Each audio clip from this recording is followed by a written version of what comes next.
Right now, Nato is on high alert. American nuclear bombs are already in Britain. The Kremlin is on the brink. Who will press the red button first? Earthquakes and tsunamis have struck Russia. Don has disappeared, and Trump has issued a new ultimatum to Putin.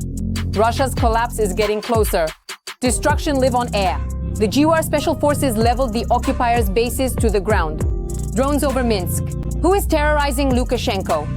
The special military operation targets its own. 100 air bombs on the Russian Federation. Putin is losing control. Blackmail or reality? Oil, gas, weapons, and more. Trump's big deal. Europe pays, Russia loses everything. All this and more coming up in our episode of Hot Spot. Shock.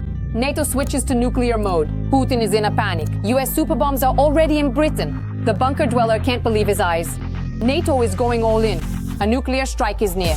Watch the explosive details right now. For the first time since 2008, the US has deployed nuclear weapons in the United Kingdom. This was reported by Bloomberg. This is yet another signal to Vladimir Putin that the US is ready to continue supporting Europe's security.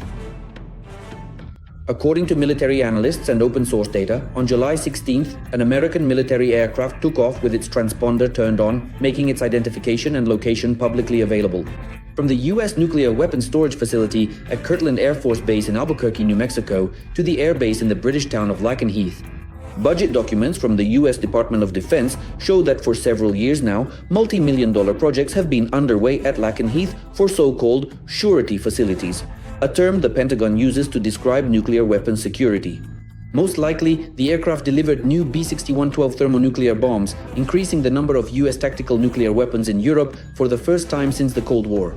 According to Bloomberg, in this case, what's important is that Trump agrees to this. It really does seem like there's some kind of shift happening from just rhetoric. Maybe it's still just maneuvering, maybe it's still tactical, a kind of move to put some pressure on Russia. US and UK officials are not commenting on the movements, as the governments of these countries adhere to a policy of ambiguity regarding the deployment of nuclear weapons. Most likely, the plane delivered new B-6112 thermonuclear bombs, which means an increase in the number of US tactical nuclear weapons in Europe for the first time since the Cold War. Last month, the United Kingdom announced the purchase of at least a dozen new American F-35A fighter jets capable of carrying B-6112 nuclear bombs. This week, the UK Ministry of Defense stated in an updated policy document that NATO's nuclear deterrence also relies on US nuclear weapons deployed in Europe, as well as on the supporting capabilities and infrastructure provided by allies. According to the document, the new aircraft will be available to carry out NATO's nuclear mission. According to Bloomberg, this significant decision effectively restores the crucial nuclear role of the Air Force for the very first time since the United Kingdom completely decommissioned its air-based nuclear weapons after the official conclusion of the Cold War era. The actions to redeploy nuclear weapons indicate that the US wants to show Russia that it is not reducing its nuclear capabilities in Europe and to increase pressure on the Kremlin. New sanctions in less than 10 days, unless a ceasefire agreement is reached with Ukraine. And now, on top of that, the redeployment of nuclear weapons. Trump is ramping up the pressure. Moscow will undoubtedly take note of this. You are the president of a great country, you have to show your strength and so on, and now you are showing it. Enough of letting Putin lead you by the nose. And indeed, in essence, it's like spitting in your face when you keep calling for a ceasefire, but he doesn't comply. Instead, he intensifies attacks on Ukraine.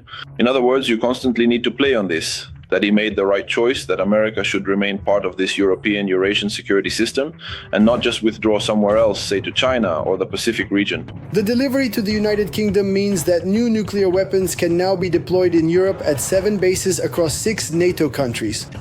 The use of this weapon abroad is only possible with the authorization of US President Donald Trump. Kadyrov has disappeared. Is Don still alive after the incident in Turkey? What is really happening? An earthquake in Kamchatka? Tsunami threat. Putin is silent. People are in a panic. The Kremlin is on Trump's timer. Only a few days remain until the strike. What awaits Russia? Find out more in the following report. Kamchatka is experiencing a real apocalypse. The strongest earthquake since 1952, followed by a tsunami with waves up to 4 meters high.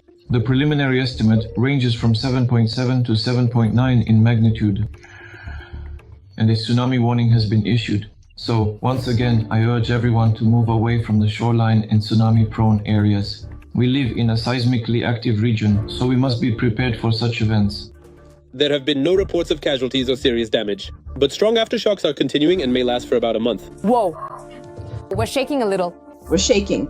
Marina, quiet. Marina, calm down. It's okay. It's okay. Dear friends, let me remind you that we live in Kamchatka. Step back. While Kamchatka is sinking from the tsunami, the head of Chechnya, Kadyrov, almost drowned at a Turkish resort. While swimming, he started to suffocate, and then he was resuscitated in intensive care. After the news of his hospitalization, he hasn't appeared in public for 6 days. I keep hearing more and more rumors about my illness. Supposedly, I'm dying and don't have much time left. First of all, illness and death are the path of every person. No one living has avoided this road. We've heard that his condition is stable. Yeah? Stable doesn't mean good. It just means he hasn't died yet. We don't even know if he's on any machines or, so to speak, even breathing on his own. The Chechen authorities are not commenting on the situation, especially amid rumors that Kadyrov is dying. Or maybe he's already dead. Maybe they just don't know how to break the news yet. After all, in the last published footage a week ago, he didn't look very healthy. 16 hours and 10 minutes, I stopped by my brother, Ramzan Akhmatovich. We're having tea. Where did you find me? This is specifically for those individuals, especially, let's say, overly anxious pseudo-journalists who are actively spreading all sorts of unfounded and damaging rumors. What happened? Why did he suddenly start gasping for air and drowning? If we carefully consider how many truly unexpected deaths have occurred quite recently in Russia and how actively the FSB and other special services are known to use various potent poisons, then... Or perhaps it wasn't an illness at all that caused this, but rather something he inadvertently ate, or something he unknowingly smelled, or indeed something else entirely. While there are upheavals in Russia, the screws are being tightened outside its borders as well. US President Trump stated that he is reducing the time frame for a peaceful settlement from 50 to 10 days. 10 days. There's no point in waiting any longer. If you already know what the response will be, then why wait? There will be sanctions, possibly secondary tariffs. The ongoing aggression from the Russian Federation, the continued terror against the civilian population, and the situation directly on the front lines are now forcing Trump to act more decisively, since many saw the 50-day deadline previously announced by Trump as an opportunity for Putin to continue the war. And Trump definitely wouldn't want that. Trump said that he personally realized you can't trust Putin. We had a great conversation, and then I came home, turned on the news, and saw that Kyiv had just been bombed. It was just torn apart. You can't do that. Wait a minute, I spoke with him 4 hours ago, and now suddenly they're bombing Kyiv and other places. I got along with him very well. We talked that day, and I come home and see bodies lying in the streets. So it's a tough situation, and I'm disappointed in Putin. The Kremlin responded to Trump's shortened deadline in a veiled manner, making it clear that they don't care and have no intention of ending the war. We have taken note of President Trump's statement yesterday. The special military operation continues, and we also remain fully and completely committed to the ongoing peace process for effectively resolving the significant conflict around Ukraine and ensuring our vital interests in the course of this comprehensive settlement. Meanwhile, India is already ready to give up Russian oil, and Europe is prepared to join Trump's tariffs. The only question is China. What is more important for them, to continue supporting Russia or to maintain free trade without tariffs? I think these will be 100% secondary tariffs. We expect that most of the Western alliance supporting Ukraine will follow this example, and anyone buying Russian oil under sanctions should be prepared for this. The Chinese take their sovereignty very seriously. We do not want to infringe on their sovereignty. So if they want to pay a 100% tariff, let them pay. On the one hand, we hear statements at the Trump level that the deal is almost signed, everything is fine. But in Stockholm, with the participation of Besant and the Chinese side, negotiations on the details are still ongoing. In other words, right now, everything comes down to the details. Therefore, the issue of shortening the deadline for Russia should also be seen as pressure on Xi regarding bilateral US-China trade. It is obvious that for Russia, the war in Ukraine is not just unprofitable, but actually destructive. But it seems that Putin is not concerned about this at all. The clock is ticking. Putin has 10 days or Trump will drop a sanctions bomb on Russia. Putin is silent, Peskov mumbles. The US is putting more pressure on the bunker dweller than ever before. The Kremlin has accepted Trump's challenge but continues the war. How will the clash of the century end? Find out in the following report. Trump's final warning. The 47th President of the United States is shortening the time for the Russian dictator. Instead of the promised 50 days, now there are at most 10 to 12 to stop the bloody war in Ukraine. I'm going to set a new deadline, about 10 or 12 days from today. There's no reason to wait. There's no reason to wait. I wanted to be generous with those 50 days, but we just don't see any progress. At a meeting with UK Prime Minister Keir Starmer, Trump made it clear the time for talk is over. Putin's war is no longer just a tragedy, but a global security threat that Washington is ready to stop with the power of trade. We thought we had already reached an agreement many times. And then President Putin comes out and starts launching missiles at some city like Kyiv, killing a bunch of people in a nursing home or somewhere else. Yes, bodies are lying everywhere in the streets, and I say this is not how things should be done. Let's see what comes of this. I'm very disappointed. I'm disappointed in President Putin, very disappointed in him. In this particular case, it's quite abundantly obvious that former President Donald Trump genuinely wanted to see a significantly different and more favorable reaction from the Russian dictator, Vladimir Putin.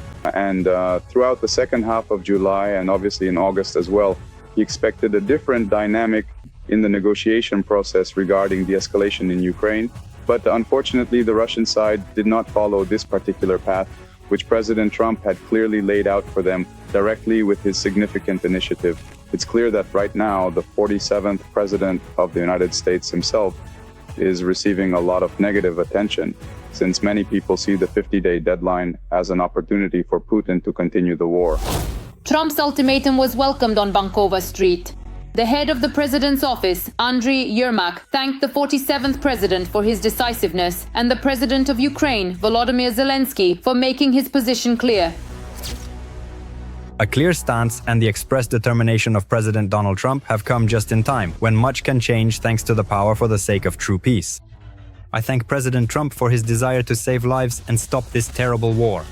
Ukraine remains committed to peace and will tirelessly work with the United States to make both our countries safer, stronger, and more prosperous. Meanwhile, in Russia, there is once again lies and blackmail.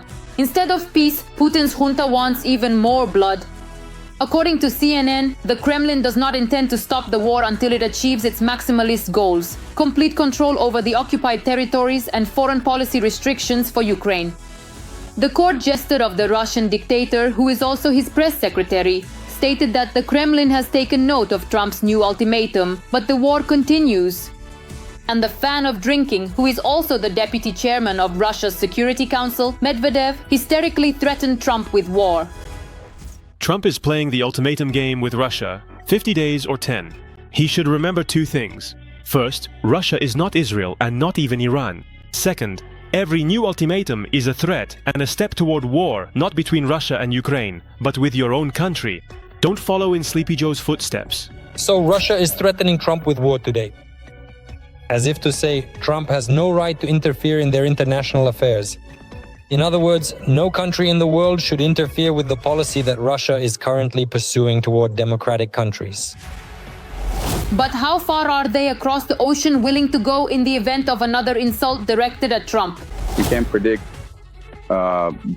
Trump's next steps directly, because he might go the route of setting new deadlines. We saw this in the case of let's see what happens in 2 weeks.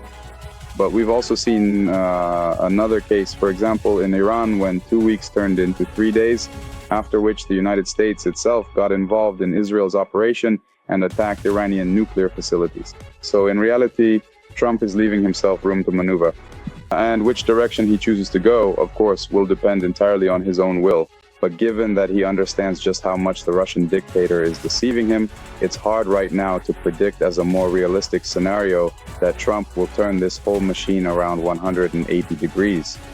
So it's quite obvious that the possibility of this honeymoon period between the United States and the Russian Federation after Trump's inauguration as the 47th President of the United States will in fact come to an end. And after the signing of the agreement between the US and the EU on trade, where one of the aspects is specifically energy cooperation and the supply of American energy resources to Europe, it's clear that the Russian Federation has lost such an important lever of influence and a key trump card directly in negotiations with Trump. America is no longer going to wait. Donald Trump has given the Kremlin a final chance to turn toward peace. Otherwise, there will be an economic blow that could bring down not only the Kremlin's power structure, but also its allies. Now the ball is in Putin's court, and for him this could either be salvation or the beginning of the end. Every voice matters. Join our community, support independent journalism and help us bring you the truth from Ukraine. Become a member of Ukraine today. Join us now. Ukrainian special forces are crushing the enemy. A brilliant operation in the south. Footage of the destruction is already on air. Drones in Minsk. Lukashenko is in a panic. Who is terrorizing the Batka? Russia is on fire. Planes are accidentally dropping bombs on their own land. The GUR special forces are breaking through the front. Fiery details. Watch right now. The occupiers have been taken out again. The armed forces of Ukraine carried out a successful operation in the Black Sea. GUR special forces landed on the Tendrov Spit and eliminated the positions of Russian soldiers.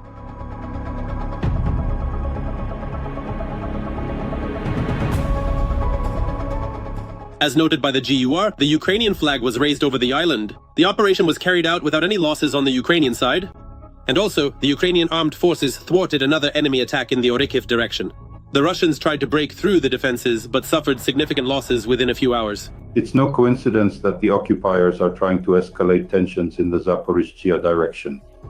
In my opinion, this tactic has several components. The first is foreign policy. This is a signal to the United States and Ukraine that the Russian Federation considers the Zaporizhzhia region as, well, territory fully controlled by the Russian Federation according to the decree of the Russian dictator. The second is the so-called 1,000 cuts tactic. This is the solution to a strategic objective in the western direction. At the same time, Russian troops continue to advance on the front, and over the past day, they have managed to make gains in several settlements. The military warns of the risk of encirclement near Pokrovsk and Mirnorod. At the moment, the main threat of creating an operational encirclement comes from the occupiers' actions on the flanks of the Pokrovsk front, rather than from a breakthrough by so-called reconnaissance and sabotage groups directly into Pokrovsk itself.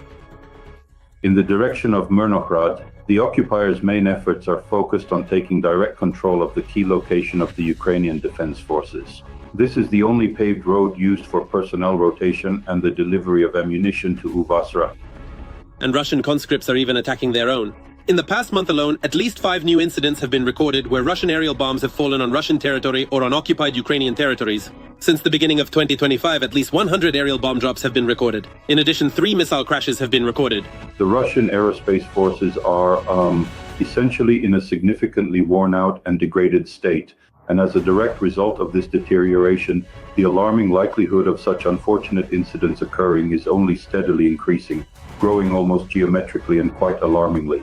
Moreover, there have been recorded cases of unplanned, as the Russians call it, separation of FAB bombs, ranging from FAB 250s all the way up to FAB 3000s, and these have occurred on Russian territory.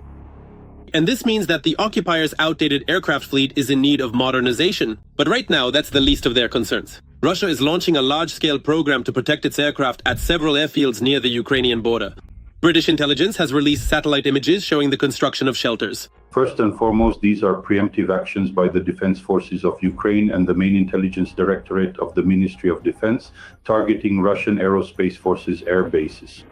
It's no coincidence that, according to British intelligence, engineering works are being carried out at the Milerovo, Kursk-Vostokny, and Gvardeyskaya air bases. It should be noted that the Milerovo air base is located approximately 20 kilometers east of the Russian-Ukrainian border. The Defense Forces of Ukraine are carrying out preemptive strikes on Russian aerospace forces' air bases. Last night, it was loud again in Russia. Strike drones were detected in various regions. And supposedly, a drone with Ukrainian markings was shot down over the capital of Belarus. Let me remind you that earlier, in Belarus, a Mi-24 helicopter shot down a Russian drone. I do not rule out the possibility of a provocation by the Russian side. The point is that the day before, it was specifically a Russian drone from the territory of the Republic of Belarus that violated the airspace of a Nato country, namely Lithuania. They were talking about a Gerbera drone. All attempts to explain that it was lost geolocationally due to the impact of Ukrainian electronic warfare systems do not hold up to scrutiny. In my opinion, the attempt to minimize the corresponding negative effect from provocations on the borders with NATO countries was the primary reason for the incident in Minsk. I would also like to note that just in the period from the 17th to the 13th of July, there have been reports of more than 60 cases of violations of Belarusian airspace, specifically by Russian drones. Earlier, a Russian Pantsir air defense system allegedly mistakenly opened fire on a passenger plane on the Minsk-Moscow route. The airliner sustained damage.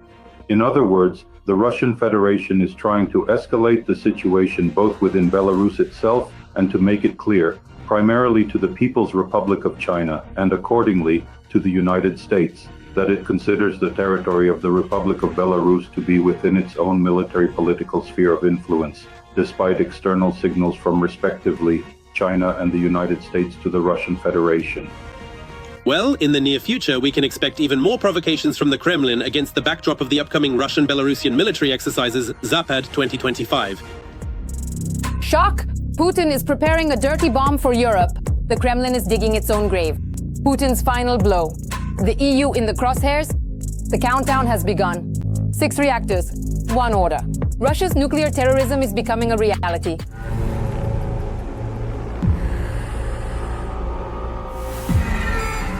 Putin may decide to blow up the ZNPP and is preparing sabotage operations nuclear facilities NATO countries. This was reported by Forbes. These are very dangerous terrorist attacks. One can only imagine what would happen if we responded in kind. What would happen to this entire part of Europe? If the Russian dictator is defeated in the war, he could mine each of the 6 reactors at the plant and remotely detonate these devices, creating clouds of radioactive fallout that would quickly spread across all of Europe, but could also drift toward Russia itself. The Russian Federation is already a nuclear terrorist state as it is. That's the point. The detonation, the deliberate detonation of a nuclear facility, the largest nuclear power plant in Europe, could mean, well, the actual collapse of the Putin regime. Because essentially this could be regarded as a declaration of war not only against Europe, not only against the collective West, not only against the United States, but in fact against the entire world. Because once again, you're right. Where would the cloud from such an explosion at the largest nuclear facility on the European continent go? It's simply impossible to calculate these risks. The IAEA is constantly concerned about the risk of catastrophe. But as is well known, international law means nothing to Russia. I was worried, I am still worried, and I will continue to be worried about the situation at the nuclear power plant until things stabilize and become more predictable. Obviously, the physical integrity of the plant has been breached several times, whether accidentally or deliberately. I have to say that, well, to put it mildly, our relationship with the IAEA is far from cloudless. And of course, we often see among a number of IAEA documents what you might call double standards. On the other hand, active hostilities continue, and the Russians themselves are actively spreading stories that Ukraine is allegedly shelling the Zaporizhzhia nuclear power plant every day. And if an accident happens, it definitely won't be the Russians' fault. One of the specific locations of these essential spray pools was unfortunately hit by a devastating HIMARS strike, and consequently we had to carefully take it out for extensive repairs and diligently work to fully restore its complete functionality. The Zaporizhzhia plant was literally on the brink of disaster when the armed forces of Ukraine shelled it on August 11th, and the fire seriously damaged one of the 2 cooling towers of the power plant. This is a serious situation. The West looked at it absolutely carelessly. Whether someone likes that the plant is under Russian control or not is another matter, and it has nothing to do with the threats to the nuclear and physical safety of the Zaporizhzhia nuclear power plant. Right now, we are guarding not only the plant. At this moment, we are protecting not only our own interests, the interests of the residents of Donbas and Novorossiya. We are now protecting all of them, all of Europe, and you could say the whole world. Because if this accident were to happen, God forbid, it would affect the whole world. Russia considers the Zaporizhzhia nuclear power plant its own and is preparing to launch and integrate it into the Russian power grid. Rosneft, a subsidiary of the Rosatom State Corporation, has prepared a comprehensive multi-level plan for the phased commissioning of the nuclear power plant. And for us, there are no ambiguities there, nothing unknown to us. These are procedures we know very well. In the near future, as soon as we push the fascists back a bit, we'll have the opportunity to work here, and this will provide economic support for the Zaporizhzhia region. I believe that Mariupol and in time Zaporizhia with its capacities and Dnipropetrovsk, where our electricity used to go, will all work for the benefit of our country, and our plant will be very, very timely and appropriate. It's just that, yes, indeed, they faced a number of technical difficulties in order to launch it and operate it fully.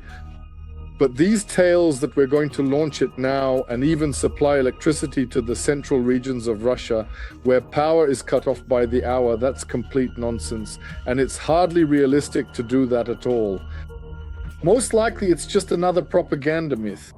At the same time, the occupiers themselves are now holding their heads in their hands. By destroying the Kakhovka HPP dam 2 years ago, they themselves blocked their own way to restarting the plant. Starting up the plant itself isn't the problem, but it will take several months to restore the substation's periphery and the high-voltage transmission towers that were knocked out by the enemy. And another critically important point, of course, is that in any given case, we absolutely need to raise the water level of the Kakhovka reservoir, because it has significantly dropped by more than 11 full meters. And the cooling reservoir does exist, it is there, but it does not contain enough water for the nuclear power plant to operate normally, efficiently, and safely. When they destroyed the Kakhovka hydroelectric power plant themselves and committed ecocide, those were just the initial consequences. Indeed, the direct consequence is that there isn't enough water in the basin, and as a result, the cooling systems of the Zaporizhzhia nuclear power plant simply cannot be fully launched. So they managed to seize it, but they can't use it. There is no doubt that Putin and his cronies are capable of committing any crime, no matter how terrible.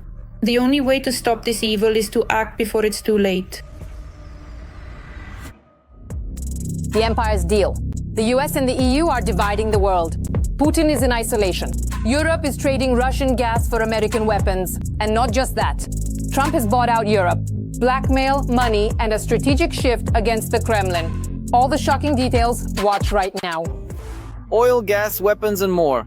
The European Union has signed a truly historic trade agreement with the United States. Today we're talking about trade between the European Union and the United States of America. Together, we represent the two largest economies in the world. If you look at the volume of trade, it's the largest trade flow on the planet, amounting to $1.7 trillion between us. If you consider the reach of our markets, it's a huge market. 800 million people when you combine the US and Europe. In less than an hour of negotiations, European Commission President Ursula von der Leyen and US President Donald Trump appeared before the cameras again, this time with the details of the deal. The European Union agreed to purchase energy from the United States of America for a total of $750 billion. They also agreed to invest an additional $600 billion in the United States on top of existing investments. By energy, they primarily mean replacing Russian energy resources with American ones. Kremlin gas and oil, which the EU had planned to completely phase out only in 6 months, are already being replaced today.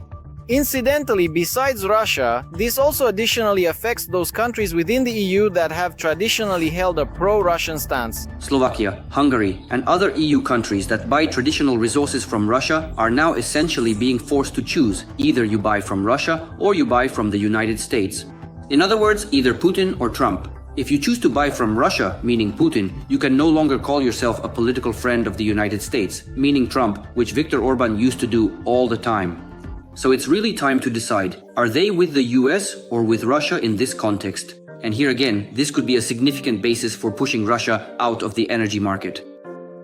However, besides petroleum products, the agreement also addresses another crucial issue, the sale of weapons to Europe. In addition, they agreed to purchase a huge amount of military equipment. We don't know the exact amount yet, but we're talking about large-scale deliveries. First and foremost, this obviously refers to Patriot air defense systems and their missiles, something that simply isn't produced in Europe. However, analysts believe that if Moscow does not change its stance, the sale of offensive weapons, including long-range systems, cannot be ruled out. Hundreds of billions worth of weapons for us. Plus, if Europe signs agreements to buy weapons from the States for hundreds of billions, why not? Well, let them buy. If they get stronger, so do we. These weapons will either go to us or will defend Europe and us as well. That's a plus. And what's important is that the US, just as it wanted, formally remains on the sidelines. Under this arrangement, Trump retains his role as a negotiator and keeps the option to participate in talks, which is obviously extremely important for him and the Trumpists. This is a component of this system of aid to Ukraine. When the US says, yes, we're not giving anything to Ukraine anymore, but we're selling to the EU and let the EU transfer it to Ukraine. So, we'll have the money. The EU will say that they're supporting Ukraine because they're providing it with weapons, and Ukraine, in turn, will actually have these weapons. So the US, the EU, and Ukraine will all be satisfied. Moreover, the agreement between the US and the EU gives Trump a good advantage ahead of his conversation with the Chinese leader. Given the established import tariff in US-European trade, it will now be more difficult for Xi Jinping to influence EU countries to sway them to his side, and as a result, he will be more willing to compromise with Trump, whose primary demand is to stop supporting Putin. We have concluded a trade agreement between the two largest economies in the world, and this is truly an important event. It will bring stability, it will provide predictability, which is extremely important for our businesses on both sides of the Atlantic. These are 15% tariffs across the board, with no exceptions. Notably, Viktor Orban was the first to criticize the trade agreement. He stated that the European Union caved in to the demands of the United States, tactfully omitting who he himself caved into many years ago and has not changed his position since. That's all for now. For more breaking news from the front, tune in to our next episode.